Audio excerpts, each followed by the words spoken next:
주님 안에서 복된 안식일 되시기를 주님의 이름으로 축원합니다. 은혜와 평강이 10년 가운데 가득하게 되기를 주님의 이름으로 빕니다. 오늘은 마태복음 15장 첫 번째 말씀으로 교회의 전통으로 하나님의 계명을 폐하느냐라는 말씀 함께 나누도록 하겠습니다. 예수님의 말씀을 우리가 익숙하니까 그렇구나라고 이해하시는지 모르겠어요. 그런데 여러분, 예수님의 말씀은 극단적인 말씀이에요. 거의 대부분이. 그래서 사람들이 그냥 과장법이라고 얘기하기도 하고 그러는데, 예수님은 이쪽이 옳든지 저쪽이 옳든지 둘 중에 하나 완전한 선택을 하게 되기를 원하셨어요. 그래서 예수님은 중간 말씀이 없어요. 어중간한 말씀도 없고요. 완전히 죽든지 완전히 살든지 둘 중에 하나를 선택하도록 하시는 말씀이 사실상 거의 대부분입니다. 그래서 예수님이 사람들에 대하여 말씀하시는 것도 굉장히 냉정합니다. 여러분, 예수님이 굉장히 사랑 넘치시는 분이라고 생각하시면 오해하셔요. 굉장히 냉정하고 단호합니다.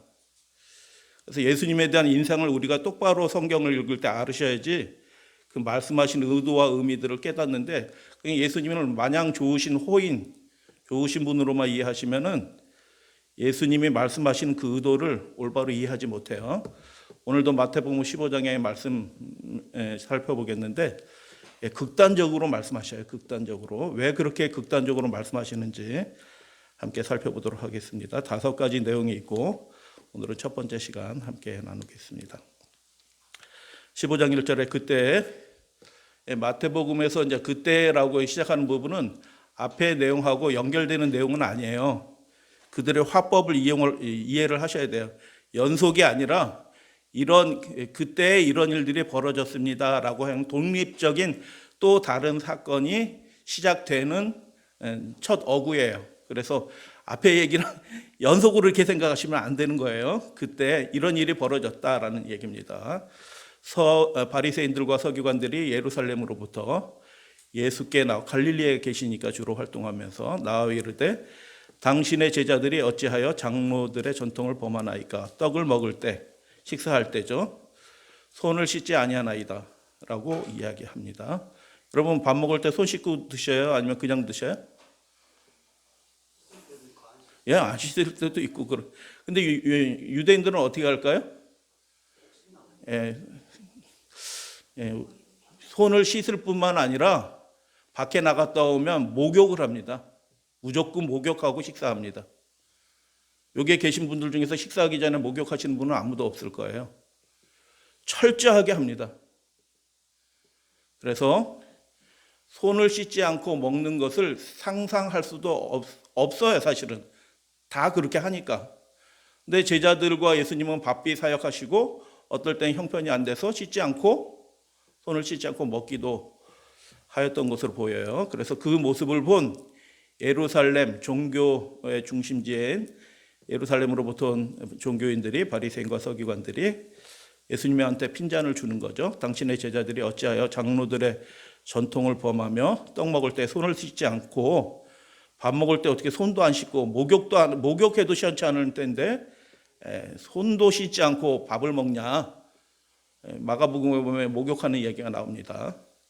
손을 씻지 않고 그렇게 하냐 이렇게 물어볼 때 예수님이 대답하셨습니다. 너희는 어찌하여 너희의 전통으로 하나님의 계명을 범하느냐.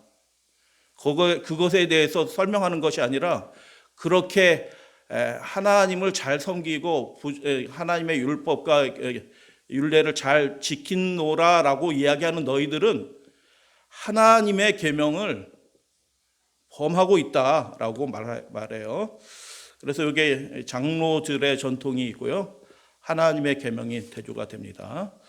하나님이 이르셨을 때 예수님이 한 예로 말씀을 드리는 거예요. 내 부모를 공경하라 하시고, 사람에 관한 둘째 계명 중에서 제일 중요한 계명이죠. 내 부모를 공경하라 하시고, 또 아버지나 어머니를 비방하는 자는 반드시 죽임을 당하리라. 율례죠. 그 계명에 대한 율례입니다. 반드시 어떻게 하라? 죽이라. 대적하는 자, 저주하는 자, 부모를 저주하고 대적하는 자 반드시 죽여라. 부모님 말씀 안 들으면 죽여라. 하나님이 그렇게 말씀하셨습니다. 예. 그러니까 요즘 상황하고는 완전히 다른 거죠. 요즘에는 부모가 자녀 때리면 감옥에 가요. 구치소에 들어갑니다. 근데 반드시 죽여라라고 하셨거늘 너희는 이르되 누구든지 아버지에게나 어머니에게 말하기를 내가 드려 유익하게 할 것이 하나님께 드린 바 되었다라고 하기만 한다는 얘기가 무슨 뜻이에요? 말하였다라는 뜻이죠. 그렇게 아버지한테 말했다. 하나님의 계명을 뭐 지키고 뭐 이렇게 하는 게 부모님께 뭘 드려서 공개하고 뭐 이런 것이 아니라 부모님께 이렇게 통지하는 거예요. 말 한마디 하면 그 부모를 뭐 한다고요? 공경할 것이 없다라고 너희들 말하지 않느냐. 너희의 전통으로 하나님의 말씀을 폐하는도다. 여러분 요한복음에서도 그러고 요한계시록에서도 그러고 하나님의 말씀은 그냥 두리뭉실하게 성경 말씀 이거 아니에요. 요한복음이나 요한계시록에서 하나님의 말씀 나오면 그건 뭐예요? 1차적으로 하나님의 계명입니다. 요한계시록에서 핵심 이슈는 무엇이냐면 그래서 하나님의 계명에 관한 얘기예요. 더 줄이면 하나님을 경배하고 예배하는 계명에 관한 것입니다. 그래서 여기서 하나님의 말씀은 무엇이냐면 앞에 나온 예수님이 말씀하신 하나님의 계명이에요. 그래서 너희의 전통과 하나님의 말씀이 대비가 되죠. 예수님이 그들에 대해 이렇게 이야기하십니다. 위선자들아, 하나님을 공개하고 공경하는 것처럼 얘기하지만 너희들은 위선자들이다. 예수님이 어떻게 해요? 적절하게 이 상황이 이러니까 우리가 못 씻었어요. 우리는 보통 때 다 씻고 먹으니까 이해를 해주세요. 이렇게 얘기하지 아니하시고 그들을 공격하는 겁니다.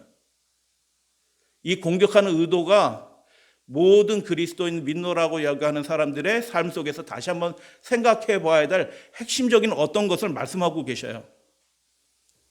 이사야가 너희에게 관하여 잘 예언하였도다. 800년 전이죠. 일러스되 이 백성이 하나님을 믿노라고 하는 백성이에요. 무신론자들이 아니에요. 교회 열심히 다니는 사람들이에요. 헌금 잘 드려요. 헌신한다라고 얘기해요. 금식도 해요. 근데 이 백성이 입술로는 나를 공경하되 마음은 내게서 멀도다라고 그렇게 얘기합니다. 입술로는 주님을 잘 섬긴다라고 얘기하고 주여 주여 얘기를 하고 하나님의 뜻대로 내가 살기를 원합니다 하고 하나님을 기뻐하는 기도를 하고 하는데 실제 마음은 뭐예요? 지정의예요. 자기의 의지와 감정과 생각이 다 하나님께 드려져야 되는데 온전히 주님께 드려져야 되는데 그 의지와 생각과 마음이 내게서 멀도다라고 주님께서 그렇게 말씀하셔요. 이게 그래서 9절 말씀에 보면 이렇게 되어 있습니다. 다 같이 읽어볼까요? 시작. 사람의 계명으로 교훈을 삼아 가르치니 나를 헛되이 경배하는도다 하였느니라. 라는 말씀을 그들에게 성경 말씀 그대로를 인용해서 알려드리는 것이죠. 한 계명을 인용하시고 그거에 대한 실제적인 해석을 이사야 말씀을 통해서 너희들이 지금 이러한 형편이다 라고 얘기하는 것입니다. 그들은 씻고 온 몸을 목욕하고 식사를 하는데 너희들은 어떻게 손도 안 씻고 밥을 먹냐 라고 비난하는 것에 대해서 예수님이 훨씬 더 핵심적이고 중요한 문제를 그들에게 신앙적으로 핵심적인 것을 말씀을 드리는 거예요. 무리를 불러 이르시되 듣고 깨달으라. 입으로 들어가는 것이 사람을 더럽게 하는 것이 아니라 정결예식이죠. 먹고 마시는 거 다 정결예식, 손을 씻고 목욕하고 하는 거 다 정결예식이에요. 그 정결예식이 나쁜 거 아닌데 그것이 사람을 더럽히는 것이 아니라 입에서 나오는 그것이 사람을 더럽게 한다, 부정하게 한다라고 그렇게 말씀하셨어요. 살펴보도록 하겠습니다. 사람의 계명으로 가르치는 것은 교훈을 삼아 가르치는 것은 하나님을 헛되이 경배하는 거다. 그래서 여러분 예수님의 이 말씀을 통해서 우리가 반드시 알아야 될 하나의 중요한 영적인 원리가 있어요. 근데 우리 많은 분들이 이걸 그냥 예배로만 생각하고 안식일 일요일 이 예배로만 생각하는데 그것보다 훨씬 더 극단적이고 핵심적인 말씀이 있는 것입니다. 하나님은 무엇을 원하시냐면 입술로 고백하는 거, 그거 중요한 거예요. 그러나 입술로 고백하는 그런 믿음이 아니라 온 마음으로 온 의지를 다하여 하나님을 실제적으로 공경하는 것을 주님께서는 원하신다라고 말씀하셨습니다. 손을 씻지 않는 것, 손을 씻는 거 중요하다. 그러나 더 중요한 것은 무엇이냐? 그 속사람이 정결하게 되는 것이 훨씬 더 중요하다. 그 속사람이 정결하게 되기 위해서는 반드시 어떤 원칙이 세워져야 되는데, 여러분, 이 원칙이 없으면 그리스도인이 아니에요. 언약의 백성이 아니에요. 반드시 어떤 원칙이 있어야 되는데, 그 원칙이 무너지면 그 어떤 것으로 가르치고 잘하려고 해도 철저하게 하더라도 그것은 하나님 앞에 부정한 죄인처럼 간주될 것이다 라고 얘기하는 것입니다. 그래서 마음을 씻는 것이, 속사람이 새롭게 되는 것이 훨씬, 손을 씻지 않으면 손이 부정해지고 몸도 부정해지는 게 맞아요, 율례와 법도로. 그렇지만 그것보다 훨씬 더 중요한 것은 그 속사람을 씻는 것, 정결하게 되는 것이다 라고 그렇게 말씀하셨어요. 장로들의 전통이라고 얘기했는데 바리새인들을 주로 말씀을 드릴게요. 바리새라는 말이 무슨 뜻이에요? 분리된 자들. 의미 자체가 거룩한 자들이에요. 거룩을 추구하는 사람들이에요. 거룩을 추구하는 사람. 그들의 파 이름이 우리는 거룩을 추구합니다. 하나님 앞에 거룩하게 되기를 원합니다라고 거룩을 추구하는 사람들이었어요. 그 장로들의 전통이 뭐냐 하면 미드라시예요. 그 미드라시가 뭐냐 하면 옛날부터 구전되어 왔던 성경, 그냥 이야기체 탈무드가 아니에요. 이야기체 탈무드가 아니고 실제로 구약 성경을 굉장히 영향력 있고 영성 있는 랍비들이 해설한 책이에요. 제가 갖고 싶은 책 중에 하나입니다. 이 시리즈가 있어요. 미슈나는 제가 읽고 구해서 이제 때때로 이렇게 읽고 있는데, 미드라시도 제가 부분적으로 살펴봤는데 굉장한 해석이 담겨져 있습니다. 훌륭해요. 성경 해설이라니까 거기 뭐 인간적인 이야기 뭐 이렇게 들어간 게 아니고 성경 그 자체의 해설이에요. 훌륭합니다. 창세기만 읽어봐도, 1장만 읽어봐도 놀라운 이야기들이 있어요. 그 어떤 목사도 할 수 없는 어떤 이야기, 그들의 말이니까 그 말의 유희를 통해서 그 의미들과 상황들을 다 설명해 나가는데 놀랍습니다. 1장만 읽어봐도 놀라요. 그런데 그 좋은 해설이에요. 굉장히 좋은 해설인데, 예수님은 무엇이라고 말씀하냐 하면 그들이 어떤 결정적인 부분에 있어서 하나님을 경외하는데 결정적으로 준비가 안 되어 있다는 겁니다. 여러분, 우리 자신을 한번 돌이켜보는 시간을 좀 가지면 좋겠어요. 탈무드는 미슈나, 게마라, 아람어로 쓰여진 미슈나, 히브리어로 쓰여진 이걸 합쳐서 했는데, 주로 이제 예수님 당시에는 게마라가 읽혀졌겠죠. 그래서 예수님 바로 전에 어떤 그 유명한 랍비가 있었냐 하면, 바리새파는 구전율법의 기원을 성문율법과 어떻게 하게? 동일한 것으로. 그러니까 이 하나님의 이 율법, 또 십계명 포함해서 이 성문율법과 그들의 랍비들이 해석한 구전율법을 동일한 기원을 가진 것으로 그렇게 생각했던 것입니다. 권위가 어떻게 해요? 권위가 동일해요. 권위가 동일하다고요. 그래서 그렇게 성경 해설한 그 내용들을 권위를 동일하게 만든 사람이, 결정적으로 만든 사람이 예수님이 활동하시기 바로 직전의 사람인데, 그 유명한 그 랍비가 누구냐면 힐렐이라는 랍비예요. 굉장히 훌륭합니다. 허투루 들을 말들이 별로 없어요. 힐렐의 말 중에서. 탁월합니다. 근데 결정적인 게 문제가 있네요. 뭐냐 하면 그들의 해석을 계속 내려왔던 그 해석과 그 전통을 어떻게 해요? 하나님의 그 말씀 그 자체와 동일한 것으로, 자기 개인적인 생각도 아니에요. 하나님의 말씀에 대한 그 해설 그 자체를, 그들이 해석한 그 전통들을 하나님의 계명 말씀 그 자체와 동일한 것으로 간주하던 그런 시대에 예수님이 사역을 시작하신 것입니다. 그래서 그 해설 자체가 뭐 옳고 그르고 좀 문제가 있고 뭐 그렇게 될 수는 있어요. 근데 결정적인 문제는 무엇이냐면 그들의 해설, 그들이 이해한 것을 성경의 권위와 동일한 것으로 놓았다라는 것입니다. 여러분 로마 교회가 뭐 다 나쁜 거 아니잖아요. 근데 결정적인 문제가 있네요. 로마 교회. 그게 뭐냐면 교회의 전통이 하나님의 계명과 같아요. 결정적인 문제입니다. 로마 교회를 다 부정할 필요 없고 그들의 좋은 점들이 또 많이 있어요. 교황의 교실을 하나님의 말씀보다 더 우선시해요.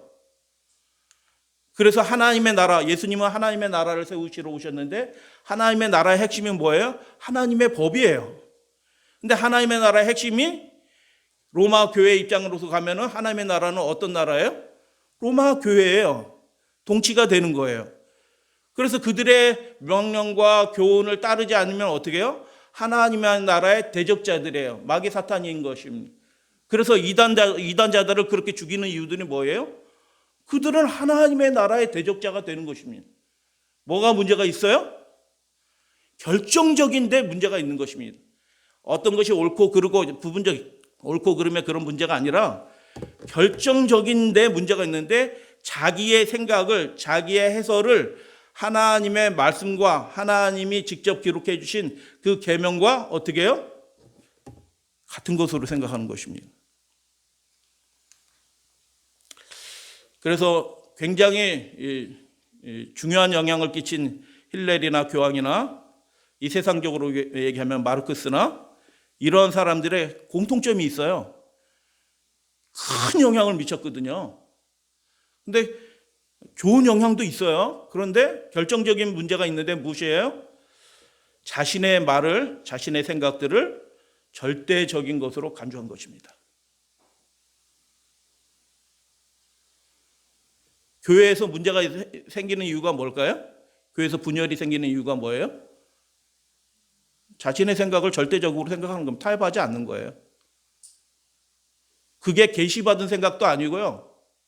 하나님이 그게 말씀하라고 주고 이렇게 음성을 들려주는 생각도 아니에요. 그냥 자기 생각이에요. 자기 생각. 자기 기분이에요. 지정이면 감정. 자기 감정이에요. 자기가 이렇게 하고 싶어요. 의지, 지정, 의. 자기가 그렇게 하고 싶어요. 근데 그것을 절대적으로 삼으면 어떻게 해요? 그 사람의 모습이 바리새인의 모습과 힐렐의 모습이나 로마 교회의 모습이나 무신론자 마르크스의 모습이나 똑같다는 것입니다. 하나님을 섬기기는 섬겨요. 예배를 드린다고는 해요. 잘하려고 하기도 해요. 또 어떻게 보면 훌륭하기도 해요. 그런데 어떻게 해요? 결정적인 데 있어서 문제가 되는데 하나님의 명령과 그 계명의 그 권위에 있어서 자기가 엎드리고 절대적으로 받아들이는 것이 아니라 그것에 맞서는 자기 생각과 자기 뜻이 있는 거예요. 그렇게 신앙을 하면 그들이 아무리 경건을 추구하고 거룩을 추구하는 사람일지라도 하나님 앞에 그 거룩이 그 경건이 어떤 것으로 간주되느냐? 헛된 것으로 간주된다고 예수님이 그렇게 말씀하신 것입니다. 굉장히 아직 극단적인 말씀하지 않은데도 벌써 극단적이죠. 잘 섬기는 사람한테 니네 헛된 예배 드리고 있다 이렇게 얘기하는 거니까 벌써 극단적이에요, 예수님이. 근데 아직 덜 극단적이에요. 지금 이제 뒤에 말씀을 읽어보면 예수님은 더 나갑니다. 그래서 여러분 우리가 적용할 말씀은 이것이에요. 우리가 어떤 일을 결정하게 될 때 우리가 육신이라서 하나님을 알지 못하고 자라온 상황에서 10년, 20년, 30년, 40년을 어떻게 결정해 왔냐면 그냥 자기 생각대로 결정해 왔어요. 그리고 자기가 결정해 놓고 하나님 이 일이 잘 되게 해 주세요. 이렇게 기도했거든요. 그러니까 시작과 끝이 완전히 뒤바뀐 것입니다. 먼저 하나님께 묻고 하나님의 음성을 들으려고 하지 않고 자기가 결정해 놓고 하나님 이 일에 복을 주시옵소서, 이 일이 주의 뜻대로 되게 하여 주시옵소서 이렇게 얘기하는 거예요. 어떤 사람들은 묻지도 않고 결정해 놓고 잘 되면 교만하고 안 되면 절망하고 하는 일들이 있게 되는 것입니다. 그래서 무엇에 따라 결정하는가? 여러분 자기 생각대로 결정하시는 분이에요? 하나님의 나라와 그분의 뜻을 먼저 구하기 위해서 그분의 뜻을 잘 묻고 결정하십니까? 고백하는데 제가 정말 오랜 시간 동안 하나님의 뜻을 구하는 게 뭔지도 모르고 구해야 될 필요성도 없이 그냥 내가 판단하고 내가 생각한 대로 그렇게 살아왔던 데가 얼마나 많은지 몰라요. 근데 바리새인을 우리가 성경을 읽으면서 비난을 해요. 그런데 실제로 우리는 바리새인처럼 그렇게 철저히 하느냐? 그렇게 하지도 못하고 있어요. 근데 예수님은 그렇게 철저하게 살려고 했던 그 바리새인들에 대하여 핵심적인 문제를 지금 지적하고 있는 거예요. 하나님의 계명과 그분의 명령이 절대적인 것으로 받아들이느냐라는 것입니다. 그때 그래서 이 장로들의 전통 얘기하는데 어떤 랍비는 씻지 않았기 때문에 출교를 당합니다. 아마 요한도 SNF에서 그래서 쫓겨났을런지도 몰라요. 어부니까 뭐 하여튼 그래요. 그들은 부정에 관한 율법들이 많이 있잖아요. 뭐 하혈을 하거나 뭐 시체를 만지거나 뭐 등등등 부정하는 건데 그들은 부정을 죄로 생각했어요. 옳은 생각에 틀려요.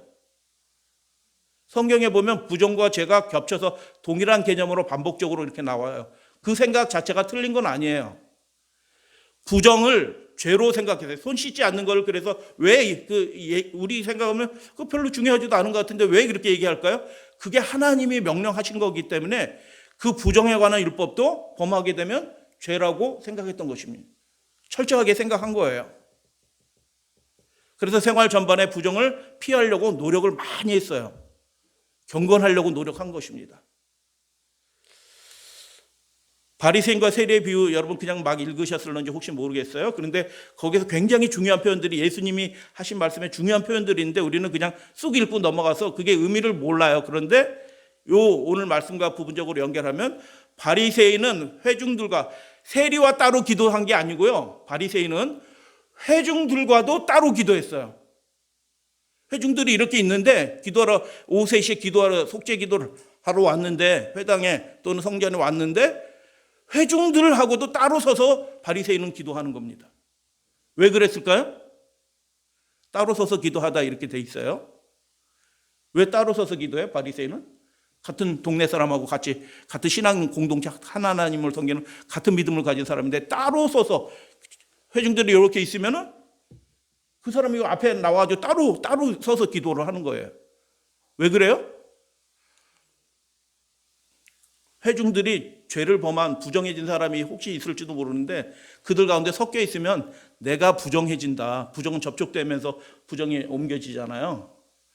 그래서 내가 부정해지지 않으려고 따로 서서 그렇게 예배를 드린 거예요. 철저해요, 안 철저해요? 철저하죠. 기도조차도 예배조차도 따로 예배들이 이렇게 앞에 분리돼서 예배를 드려요. 혹시 그들 가운데 누가 부정한지 어떻게 알아요? 근데 부지불식간에 부정을 범한 자가 그 성전에 들어왔는데 정결제도 하지 않고 들어오는데 혹시 또 자기가 접촉해서 부정을 일으킬까 봐 그렇게 된 것입니다. 근데 예수님은 장로의 전통에 대해서 어떻게 생각하셨을까요?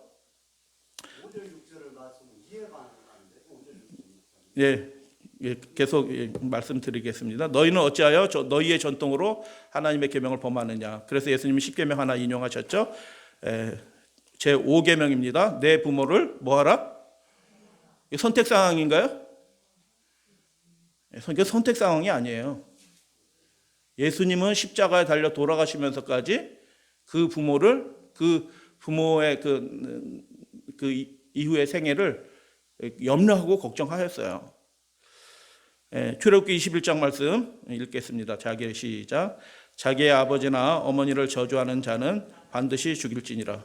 그렇게 돼 있어요. 출애굽기 20장 기록하신 분이 누구셔요? 하나님이에요. 21장을 그렇게 말씀해 주신 분이 누구셔요? 하나님이에요. 하나님. 둘 다 하나님의 말씀인 거예요. 장로들은 그래서 이 5계명에 관한 율법을 어떻게 가르쳤는가? 너희는 이르되 누구든지 아버지나 어머니께 말하는 거예요. 내가 부모님께 이렇게 드려야 될 건데 이렇게 해야 될 건데 그거 하나님께 바치기로 했어요. 아직 바치지도 않았어. 바치기로 했어요. 말하기만 하면은 그 부모를 공경할 것이 없다라고 그들의 계명을 그렇게 해석하여 하나님이 먼저 하나님이 첫째이고 사람은 둘째예요. 맞아요, 틀려요? 그건 맞아요. 첫 번째 계명, 첫 번째부터 네 번째 계명이 우선적인 거 맞아요.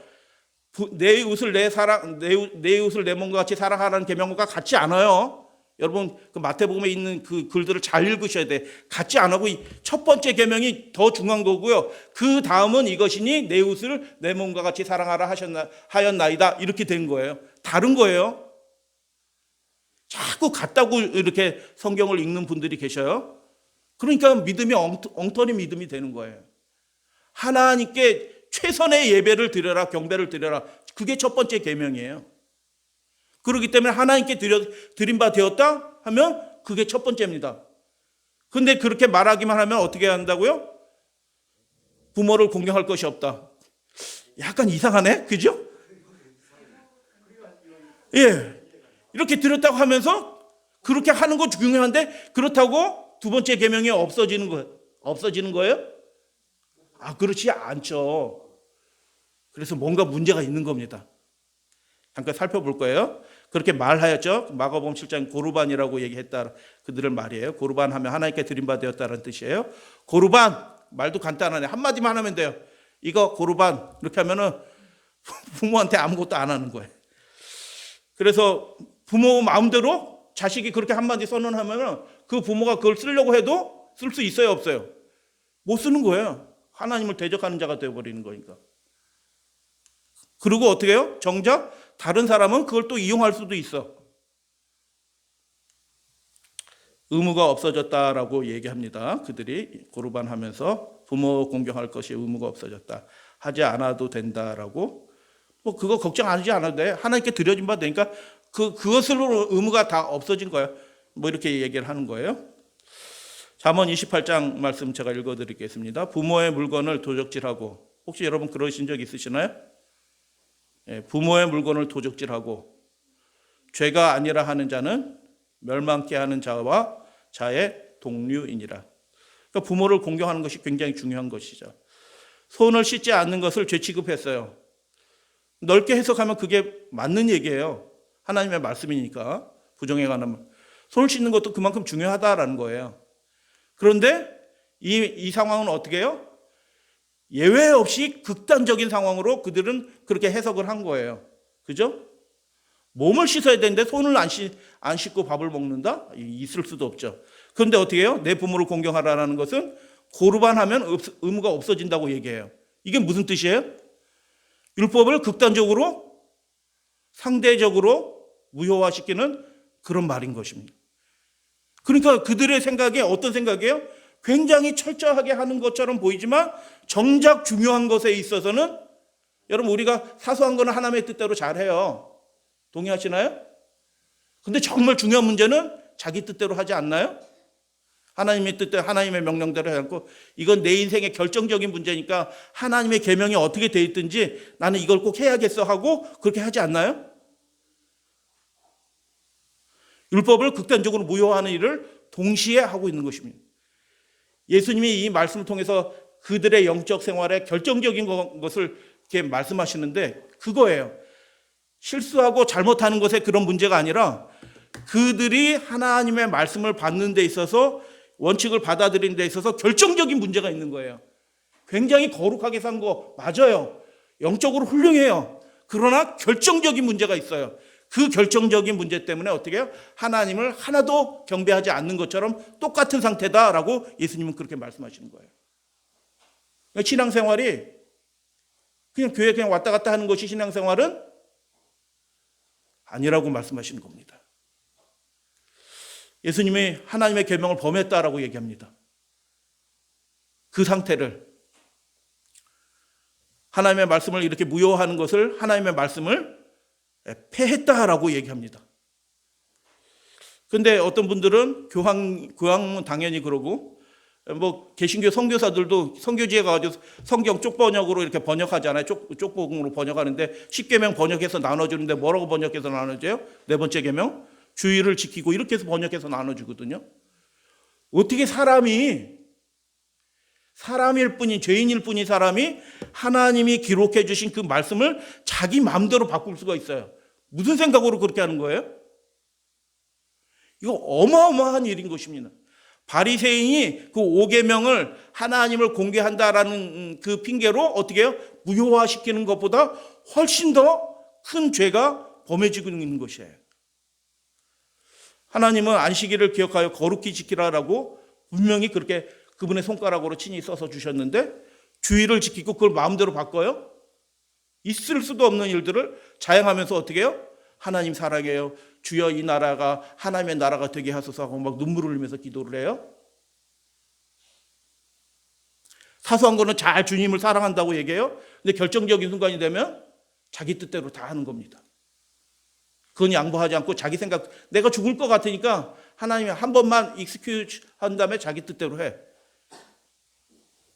그래서 하나님의 계명을 어떠한 방식으로든지 변개하고 약화시키고 무효화하는 것은 하나님의 계명을 범하는 것과 똑같다. 하나님의 말씀을 폐하는 거다라고 예수님이 딱 선언하신 것입니다. 그러면 범하고 그 하나님의 계명을 폐하는, 말씀을 폐하는 그런 일들을 그렇게 하게 될 때 뭐가 문제가 되냐? 예수는 그래서 자기 편한 방식대로 하나님을 섬기는 것, 자기 편한 방식대로, 자기 생각대로 하나님을 섬기는 것에 대해서 뭐라고 말씀하신 것이냐? 위선자들이다라고 말씀하신 겁니다. 그러니까 우리가 연약해서 넘어질 수는 있어요. 그러나 어떻게 해요? 그것이 하나님의 온전한 뜻인 것을 받아들이고 그 앞에서 굴복하고 그 뜻을 받아들이는 것이 신앙의 첫 출발인 것입니다. 그것이 안 되면 아무리 오래 신앙생활해도 결국 위선자처럼 무너질 집을 짓고 있는 그런 사람이 되는 것입니다. 여러분 칼빈 얘기를 예전에 한번 말씀드려서 알고 있어요. 칼빈이 기독교 강요에서 제10계명의 제4계명을 강해를 해요. 거기에 에스겔서 20장 얘기도 나오고 그 히브리서 4장 얘기도 나오고 남은 안식 얘기도 다 나와요. 똑같이 나와요. 우리가 가르치는 것처럼. 그리고 근데 결정적으로 뭐라고 얘기하냐면 7번째 날에 그렇게 얽매일 필요 없다. 7번째 날에 그렇게 얽매일 필요 없다. 금요일 날 모여도 상관없다. 예배 드리면 되지. 일요일 성수를 주장하지 않아요, 칼빈은. 일요일 성수를 주장하지 않습니다. 전혀. 아무 날이나 모이기 편한 날에 모이면 된다. 라고 그렇게 얘기하는 겁니다. 어마어마한 일들이 벌어지는 겁니다. 실제로는. 여러분 하나님을 섬기는데 여러분이 편한 대로 그래도 마음을 들여서 그 마음은 하나님이 드리는 생각하는 마음하고 달라요. 하나님의 생각하는 마음은 그 의지와 생각과 감정이 다 하나님께 드려진 게 그게 마음인데 요즘 이원론적인 마음은 행동은 그렇게 하지 않으면서 그냥 하나님 제 마음 받아주세요 이렇게 하는 마음이니까 완전히 다른 마음이죠. 모이기 편한 날 예배 드리면 된다라고 그렇게 기록을 해놓은 겁니다. 여러분은 하나님을 경배하는데 어떻게 경배하시나요? 잘 준비하고 예배 드리시나요? 아니면은 편한 대로 그냥 예배 드리시나요? 예수님은 그거에 대하여 위선자들아 가면을 쓰고 그런 척하는 사람들로 이렇게 위선자들이라고 그렇게 말씀하셨죠. 그리고 헛되이 경배한다라고 이사야 말씀을 끌어서 확증하시고요. 하나님의 계명을 범하고 하나님의 말씀을 폐하는 상태에 있다라고 그들을 딱 정죄하셨습니다. 사람의 계명, 장로들의 전통, 교회의 전통으로 하나님의 계명을 범하고 하나님의 말씀을 폐하는 그들에 대하여 어떤 말씀을 들려주셨는가? 이사야의 말씀을 들려주셨죠. 입술로는 나를 공격하였다. 그러나 마음은 내게서 멀도다라고 얘기했는데 멀도다라는 말이 무슨 뜻이냐면 팔 길이만큼 이만큼 있는 거예요. 여러분 사람하고 서로 이렇게 만나면 제일 먼저 하는 게 뭐예요? 안고 입 맞추고 해서 서로 교제하는 게 그게 만남의 시작이에요. 근데 그 사람하고 지금 어떤 상태예요? 이렇게 서로 언약하는 관계도 아니고 접촉이 있어야지 언약이 되는 거거든요. 언약의 상태, 언약의 입맞춤을 하지도 않는 거예요. 마음이 저 바깥에 있는 거예요. 어떤 상태가 마음이 저 바깥에 있는 거예요? 사람의 생각, 자기 생각대로 자기 편한 대로 하나님을 섬기면 그것은 나랑 아무 상관이 없다. 너는 저기 있고 나는 여기 있다. 라고 그렇게 말씀하시는 것입니다. 이사야 29장에 이런 말씀이 있어요. 그 책을 글 모르는 자에게 주며 이르기를 그대에게 청하노니 이를 읽으라 하면 그가 대답하기를 뭐라고 대답한다고요? 나는 글을 모른다 할 것이니라. 글을 몰라서 모른다고 하는 것이 아니라 그 글이 뭘 의미하는지 모르는 겁니다. 하나님의 말씀을 읽긴 읽어요. 근데 그 말씀이 뭘 의미하는지 모른다 할 것이요. 내가 이 말씀 읽어요. 13절 시작. 내가 이 백성 중에 기이한 일, 곧 기이하고 가장 기이한 일을 다시 행하리니 그들 중에 지혜자가 없어지고 명철자의 총명이 가려지리라. 지혜 있다고 하지만 지혜가 없어진 상태, 총명이 있으나 그것들이 가려진 그 상태가 될 것이다. 글을 모르는 상태, 총명이 지혜가 없어진 상태가 될 것이다. 왜 그렇게 됐느냐라는 것입니다. 예수님이 이 말씀을 이용하신 거거든요. 왜 그렇게 됐느냐? 가장 결정적인 문제가 있었다라는 것입니다. 이사야 9장 13절의 그 뒷부분, 주께서 이르시되 이 백성이 입으로는 그러나 마음은 내게서 멀리 떠났으니 그들이 나를 경외한다고 하지만 사람의 계명으로 가르침을 자기 생각대로 나를 섬기니 그것은 지혜가 없어지는 상태, 글을 모르는 상태, 글을 모른다는 그 의미 전달이 안 된다는 거죠. 하나님이 원하는 것이 무엇인지 전혀 깨닫지 못하고 있는 그런 상태이다라고 그렇게 말씀하시는 것이에요. 그래서 사람의 생각대로 하나님을 섬기는 일들은 결정적인 문제가 있네요. 지혜와 총명이 사라집니다. 무엇이 옳은지 그른지 판단력이 없어지는 거예요. 지혜의 속성이 뭐예요? 여러분, 지혜의 속성이 뭔가요? 살리는 거예요. 살리는 거. 제가 강조합니다. 지혜의 속성은 살리는 거예요. 옳고 그름을 구분하는 거니까 그게 속성이 뭐냐면 사는 길을 말하는 게 지혜예요. 지혜와 총명이 사라졌다라는 얘기가 뭐예요? 그들이 사망의 길로 가고 있는데, 멸망의 길로 가고 있는데도 그 길을 내려가는 길을 깨닫지도 못하고 나는 하나님 믿어서 예수 안에서 행복하고 기뻐요, 감사해요, 이렇게 이야기하면서 멸망의 길로 내려가고 있다라는 겁니다. 심각한 상태죠. 그래서 하나님이 예수님의 십자가 사건과 관련시켜서 생각하면 하나님이 제사를 폐하셨어요. 하나님이 제사를 폐하셨습니다. 그리고 예수님이 말씀하신 대로 그들에게 멸망이 다가오고 있었어요. 근데 그 지혜를, 그 하나님을 올바로 섬기는 그 원칙, 그 대원칙을 그들이 수용하지 않고 하나님의 말씀을 가감하고 선택적으로 선발하고 자기 해석대로 이렇게 판단하고 하는 그 일들을 계속해온 그들은 어떻게 해요? 제사가 폐한지도 모르고 계속 제사 드리고 있어요. 그리고 어떻게 해요? 그들이 멸망이 한 발자국 한 발자국 다가오고 있는데도 그걸 아무도 경고하는 사람도 없고 깨닫는 사람도 없게 되는 것입니다. 예수님이 울면서 그렇게 경고를 하셨는데도요.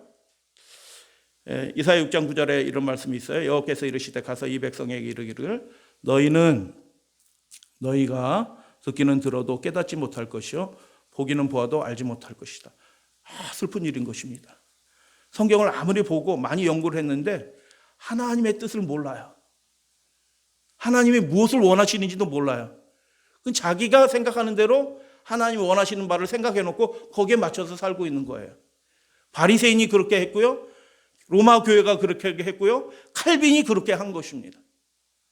그리고 오늘날 많은 그리스도인들이 하나님이 정말 뭘 원하시는지 모르고 자기가 원하는 바대로 이게 하나님 신앙이지라고 생각하는 거 거기에 맞춰서 살고 있는 것입니다. 가장 중요한 것에서 빗나갔습니다. 그것이 무엇일까요? 하나님의 말씀을 선별적으로 선택하는 것입니다. 그 권위를 선별적으로 부여하는 것입니다. 그래서 마가는 이 장면에 대해서 예수님의 하신 말씀을 더 극단적으로 말씀했어요. 극단적인 거 2부입니다. 마가는 예수님이 하신 말씀을 더 노골적으로 기록을 해놨어요. 이 장면에서 뭐라고 말씀하셨냐면 너희는 이르되 사람이 아버지에게나 어머니에게나 말하기를 내가 드려 유익하게 될 그것이 똑같죠. 앞으로는 고르반 곧 하나님께 드린 바 되었다 하면 그만이라 하고 자기를 아버지나 어머니에게 다시 아무것도 하여 드리기를 허락하지 아니하며 이렇게 뭐예요? 아무것도 하지 않았다라고 얘기하는 겁니다. 설마 그렇게 쓰려고 어떤 거 부분적인 거 이거 해가지고 하고 다른 문제는 공개했겠지. 근데 예수님은 뭐라고 말씀하셨어요? 그 부모에게 아무것도 하지 않았다 이렇게 얘기하는 겁니다. 세상에 어떤 사람이 그렇게 하겠어요? 하나님을 안 믿는 사람도 그렇게 하지는 않지. 근데 예수님은 이렇게 말씀합니다. 너희가 그렇게 함으로 아무것도 그렇게 하지 않았다. 그리고 다른 부분에 있어서도 너희 전통으로 그런 일들을 많이 하고 있다라고 그렇게 얘기하는 겁니다. 극단적으로 딱 끝내버린 겁니다. 그렇게 하는 것 자체가 하지 않는 거나 다름이 없다라고 예수님은 딱 끝내버리신 것입니다. 어머니 죄송해요. 잘 해드려야 되는데 제가 그렇게 못했어요. 이렇게 하는 게 아니고 고르반 하면은 해놓고 나머지 좀 했겠죠. 그런데 그 좀 하는 것을 어떻게 예수님은 아무것도 안 했다라고 그렇게 말하신 겁니다. 극단적이지 않나요, 예수님은? 사람을 너무 매도하는 거 아닌가요? 좀 너무 심한 거 아닌가요? 바리새인들 들으면 좀 이의제기하지 않을까요? 근데 이게 사실인 것입니다. 그렇게 경중을 이렇게 구분하기 시작할 때, 자기 뜻대로 편한 대로 하나님을 예배하기 시작할 때 그것은 하지 않은 거나 똑같다라고 그렇게 말씀하시는 것입니다. 그러니까 마태복음 얘기랑 똑같아요. 사람의 계명으로 교훈을 삼아 가르치니 어떻게 해요? 헛되이 경배한다. 경배하지 않은 거나 똑같다라는 것입니다. 그러니까 우리가 하나님의 뜻을 올바로 깨닫는 게 중요해요, 안 중요해요? 너무너무 중요한 것입니다. 우리가 연약해서 그렇게 하지 못할 때도 그것이 하나님의 온전한 뜻이다라는 걸 하고 내가 온전히 죽든지 말씀이 온전히 살든지 이렇게 되는 둘 중에 하나밖에 없다라고 그렇게 말씀하신 것입니다. 예수님 너무 극단적으로 말씀하신 것처럼 보여요. 그러나 중요한 핵심을 영적 생활에서 가장 중요한 핵심이 있는데 하나님의 말씀은 명령이라는 겁니다. 말씀하고 계명이 같은 의미라고 계속 말씀을 드려요. 하나님의 말씀이 그냥 교훈, 잠언과 같은 교훈, 부지런히 살아라, 이렇게 교훈에 관한 말씀이 아니고 하나님의 말씀은 핵심적인 뜻이 뭐예요? 명령이라는 뜻이에요, 명령. 계명, 명령, 똑같은 뜻이죠. 명령이라는 거예요. 그걸 우리가 임의대로 재단할 수 없어요. 그렇게 하면 안 되는 거예요. 글자를 바꿀 수 있어요? 절대로 그렇게 하면 안 되는 거예요. 예외 상황을 자꾸 둬요? 자꾸 예외 상황을 두잖아요. 어떤 목사님은 재림교회 목사예요. 어떤 목사님은 자녀들의 신앙을 강제할 수 없다. 애가 안식일날 시험 보러 가겠다는데 그걸 어떻게 부모가 강제하느냐? 여러분은 어떻게 생각하세요?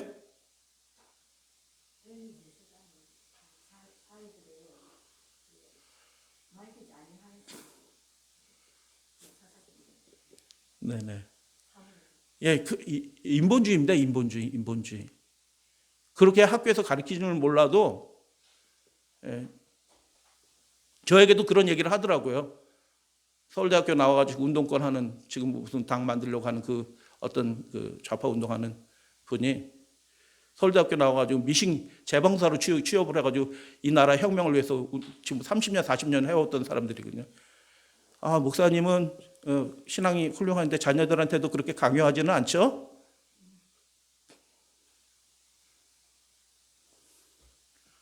여러분 어떻게 해야 되나요? 말씀은 뭐라고요? 명령입니다. 명령이요. 거기서 빗나가기 시작하면요, 그 무엇으로 하나님께 하더라도 안 한 거랑 똑같은 겁니다. 경중을 두면 안 되는 거고요, 예외 상황을 두면 안 되는 거예요. 그래서 심각한 상태에 있었다. 의무가 자꾸 없어지는 것처럼, 예외 조항이 없어지는 상황이 있을 수 있는 것처럼 가르치는, 그들이 훌륭한 가르침을 했지만 이런 식으로 가르쳤기 때문에 아주 심각한 상태에 있었고 아주 중요한 문제를 가지고 있었다. 그래서 예배 관계에 대해서 다시 한번 우리가 적용을 해보면 이렇게 될 수 있어요. 하나님은 안식일을 기억하여 거룩히 지키라라고 기록하여 주셨어요. 그런데 그 명령을 일터에서 일하러 나가서 마음으로 생활 예배로 지켰어요. 이렇게 얘기합니다. 요즘에 그렇게 해요, 사람들이. 작년 3월에 문광부 장관이 국회 청문회에서 답변했어요. 코로나가 더 번질 수 있을지도 모르겠다. 작년 초니까 국가가 예배 허가를 하는 상황만 예배 드리게 해야겠다 이렇게 선포하고 작년에 올해까지 그렇게 한 겁니다. 예배 허가제입니다. 이게 지금 이 상황이 예배 허가제라니까요.